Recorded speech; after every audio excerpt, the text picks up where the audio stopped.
Panna cotta cu șofran. Este un desert considerat de lux, perfect pentru noaptea de anul nou. Se pun la hidratat 5 grame de gelatină în 40 de ml de apă rece. Se pun la încălzit 40 de ml de lapte cu 200 de ml de frișcă lichidă și 30 de grame de zahăr.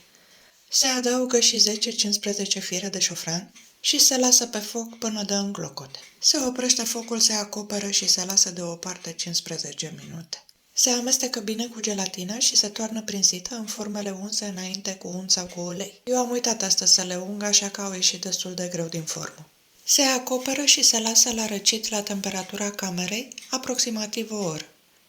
După ce s-au răcit, se bagă la frigider pentru cel puțin 6 ore. Firele de șofran le-am spălat și le-am pus la uscat pentru că o să le folosesc ca decor. Se decorează în momentul servirii cu un sos de lămâie, sos de fructe sau o dulceață acrișoară.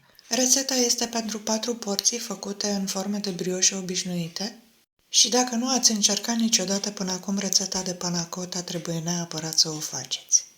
Vă mulțumesc și vă aștept data viitoare. Gătiți cu drag!